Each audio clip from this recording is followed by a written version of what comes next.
Almost every week I receive 4 to 5 messages or articles or cutout of newspapers from students, from my friends that, hey, there's some reform which is going on about H1B, what is going on, what will Trump do, and they are very curious about it. And it's just not the people who are sending me messages, it's my parents as well.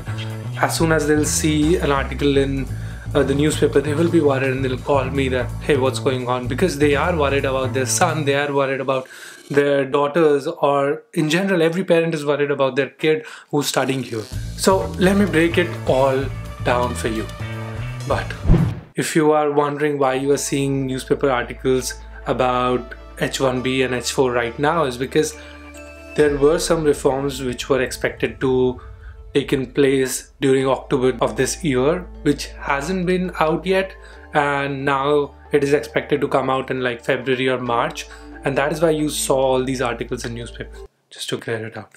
So I want to clear it once and for all. I've divided this video into 7 parts or 7 questions. If you want to skip to any of the questions, I've linked the timestamps in the description below, so you can just jump to it right away. So the 7 questions are: who are the people we are talking about? What are the visa types? Why H1B was started? What is lottery system for H1B and how it works? How immigrants help the economy, why STEM is important for United States. The last one is how and to what extent people will and are getting affected right now. So let's dive into the first question. Who are the people we are talking about here?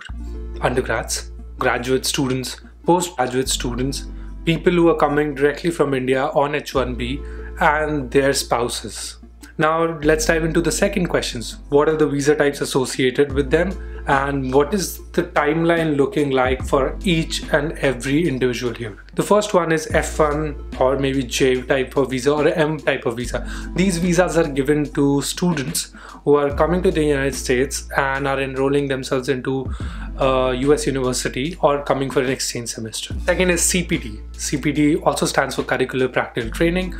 This is an extension of your F1 visa, and this is given to you while you're still enrolled into a US university and you want to work into a company. And largely everybody knows this as the internships which you do. Third is OPT, Optional Practical Training. Everybody who's enrolled into a US university for a course gets 1 year of OPT. That's 12 months of working visa on your F1 status, and you can work into a company full-time, 40 hours plus, and that's legal. Now, if you're enrolled into a STEM course, you will get STEM extension. STEM extension is for 2 years, and STEM stands for Science, Technology, Engineering and Math. If you are going for a STEM course, you get 3 years of work visa even before touching, or even before worrying about H1B at all. Fourth one is H1B. H1B is the specialty visa given to foreign nationals, to immigrants who are working in specialty occupations. Fifth one is H4. This type of visa is given to the spouses of H1B holder. If you're a spouse of F1 visa holder, you will get a F2 visa type. Now let's look at the timeline for all of these visa types. Number 1, if you are undergrad students, you finish 4 years of education, 1 year of OPT, 2 years of STEM extension, and then H1B. If you're a grad student, 1 or 2 years of masters, 1 year of OPT, 2 years of STEM extension, and then H1B. If you are a postdoc student or a postgraduate student who's doing his or her PhD here, you don't even have to worry about it, because you as a PhD student is put into a EB1 category, which I'll talk in a later video sometime, and you don't have to worry about it because you can directly apply for your green card and you will get it within 1 or 2 years. Fourth one is the person who is on H1B. In this case, you could be either of 2 types. You could be the person who directly got into a company in the US, or you could be the person who's outsourced by an Indian IT company like TCS, Infosys or Wipro. Fifth one is either you could be on H4 or F1, and you could be a spouse of a visa holder. Before getting into the minute details of what is going on with H1B and why IT companies are messing the whole thing for us, I want to tell you about the H1B lottery system and how you are picked for H1B every year. And this is very important to understand, because you will understand and you will see the numbers which IT companies are filing every year, and which is why Donald Trump is so against them. So every year, every fiscal year, there are 85,000 positions, or there are 85,000 H1B given to immigrants. Now, among these 85,000, it doesn't include the people who are working at education institutions and NGOs. So those are cap exempt H1Bs, and we'll keep that aside. So among the 85,000, 20,000 of the spaces are reserved for master's students or people who have done higher degrees from US university. Out of the leftover 65,000, there are 6,800 spaces reserved for residents of Chile and residents of Singapore. Now leftover is 58,200 spaces. That's where the real fight starts. In those 58,200, all of the undergrad students will file in the applications in that 58,200 pool. Everyone from the IT companies will be filing in the applications from that pool, and everyone who's left from the 20,000 of the master's quota will also put in their applications for the second times or second chance of the lottery system.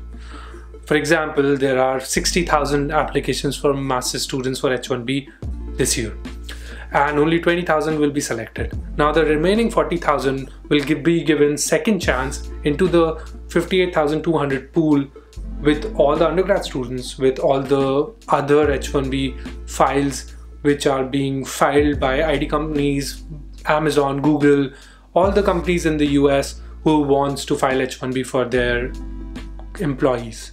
The majority of H1B visas are being offered to the engineers who are being outsourced by companies like TCS, Infosys or Wipro.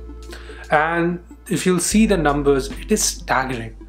The next country, which is China on the list, as compared to China, our number is 6 times higher, more than 6 times higher than China. And that is why this raises an issue, why one country out of all of these countries in the world are getting so many visas.